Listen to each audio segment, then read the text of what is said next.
Hello investors, welcome back to the Trend Trader channel. If it's the first time visiting this channel, please make sure that you subscribe. Also, if you find value in this video, please make sure that you smash the like button. In today's video, it's going to be a two-part video. The first part, we're going to be going through some of the information of General Mills. The second part is going to be a brief technical analysis of the stock. You can look at the timestamp for those that are more interested in technical analysis, so that if you want to, you can skip to that part. But if you're not familiar with the company, please make sure that you watch the whole video. Like I said, General Mills, it's a company that is involved in the retail industry. It's listed in the New York Security Exchange. It is one of the big companies there within the food or retail sector there. So the company recently, depending on when you see this video, on the 20th of December, the company came out with a Q2 result of the 2023 fiscal year. So what you're going to be looking at, what is General Mills, what it does, looking at the past price performance, especially the dividend performance, and then finally we will look at the technical chart of General Mills. The reason why we're interested in this company is because we already have a position in our portfolio. Otherwise, we wouldn't be that interested in the fundamental aspect of the business. So when you see on the website of General Mills, you can see there are a lot of things that they talk about.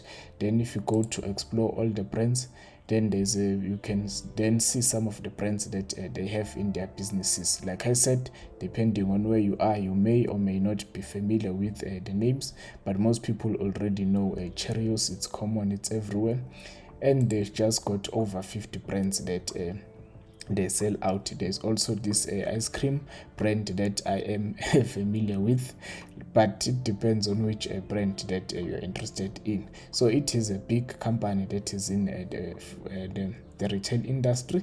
So now let's look at the fiscal report. This is just a brief of that. As you see, it was released on the 20th of December 2022.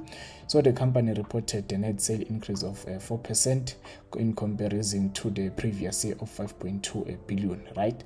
And then organic net sales are up by 11%. And it is good to see that operating profit of 800 million there was matched comparing to the previous year's levels.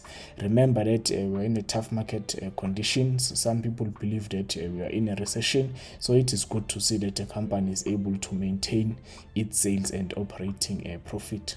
One thing that I'm always interested in is the earnings per share. In this case, they're reporting diluted earnings per share. I'm actually interested in earnings per share, but you can see that the diluted earnings per share $1 1 cent. That's an increase of about 4 cents compared to the previous year. And then the adjusted diluted earnings per share, it's $1.10, which is up by 12% compared to the previous year. Then there's a lot of things that the company talks about, but there's a nice presentation that they have made. You can download the presentation in the investors tab. Like I said, it is a result for the 2023 fiscal year, and it is a Q2 earnings. Some of the brands that they are invested in are listed in here. Okay, so now what they say, they're talking about from Q2 and then also reporting year to date. So in terms of organic sales, they're up by 11%, operating profit is up by 7%, and the earnings per share or diluted earnings per share are up by 12%. Again, like every other business that is involved in doing something, there are some challenges. As you can see, there is a continued high inflation, economic volatility. There are still some supply chain disruptions. We saw earlier this year most of the shipping companies, they performed well, but at the moment they are performing poorly. And in some countries, the impact of COVID-19 is still there. We saw China, they tried to open the country, but recently there are reports that some parts of China, the hospitals are overburdened, but some of the things is coming from media. So there are a lot of things that we can see here. We can see that for some other things, in terms of investing in brand building, it's a double-digit increase for 2023. And there are a lot of other things that are happening in there. And also they're invested in ESG. ESG is one of the things that excite people these days. So whenever you see the company giving back, then some people they get excited.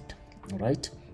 So like I said, there's a lot that you can see, but in summary, if you're looking at the second quarter financial result, we can see that the company generated the sales of 5.2 billion, which is an increase of 4% compared to last year.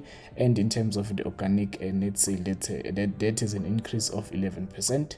And adjusted operating profit of 880 million US dollars, which equates to about 7% in comparison to last year. So once again, there's a lot that can be said here. You can just scroll through this result so that you can see what is happening with this company in terms of the fundamental aspect, because it is a diversified company.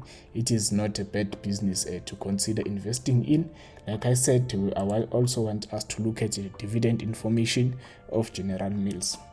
So now we're looking at the dividend yield and the dividend payment over a 20-year period, because if you look at 1 year is a short period of time. A lot of things can happen in there, but over a 20-year period, a lot of things can happen. At the moment, the stock has a dividend yield of 2.48%. It is not a great dividend yield, but in the US, we always see that most of the companies have a dividend yield that is less than 3%. Also keep in mind that dividend yield is a function of price. If the price go up, because the dividend yield is calculated with the previous dividend that was paid, so the dividend yield it changes a lot. If the share price go up but the dividend remain constant, then the dividend yield reduces. If the share price drops and the dividend remain constant, then the dividend yield increases. So whenever you want to buy a company for dividend purposes, don't just use a dividend yield alone, because sometimes the figure can be misleading, especially if you're not looking at other pieces of information.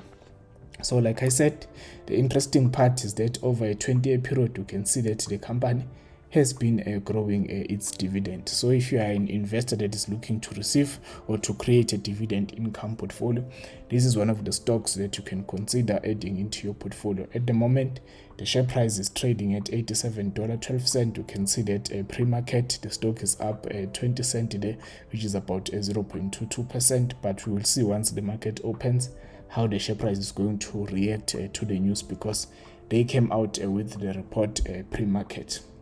So when you look at the bottom of this, you can see that from November 2021 coming all the way to November 2022, we can see when the dividend was paid. So there's a date when the dividend was announced, the ex-dividend date, the record date, and the payable date.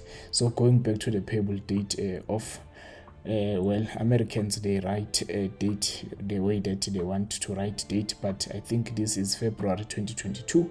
We can see that the company has paid an average of 50-cent dividend.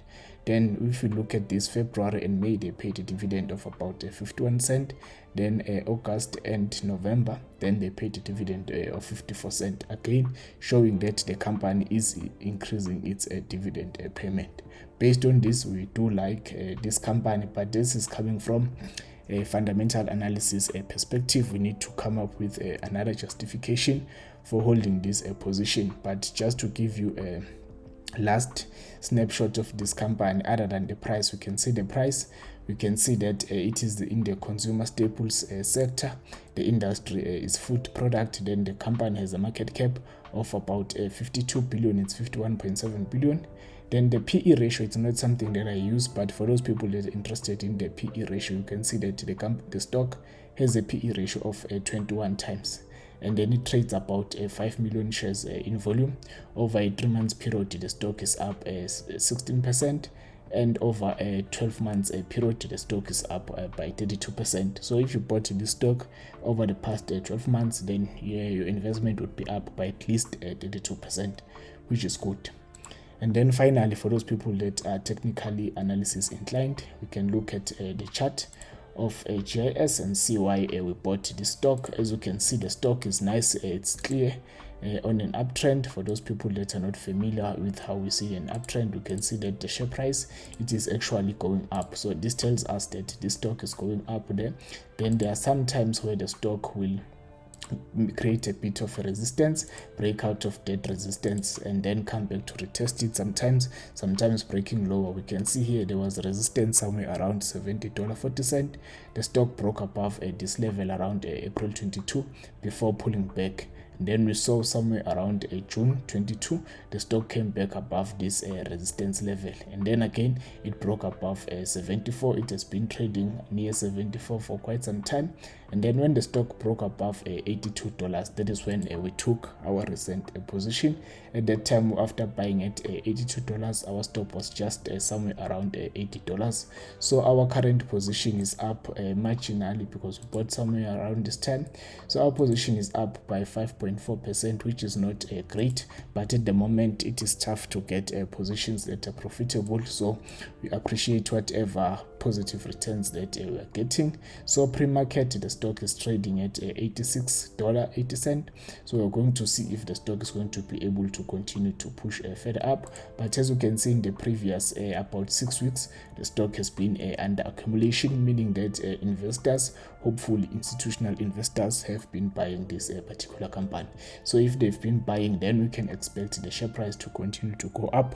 But remember, we are in the tough market condition.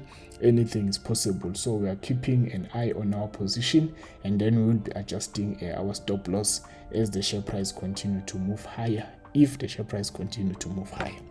So that's it that we wanted to share with you today, based on the General Mills stock.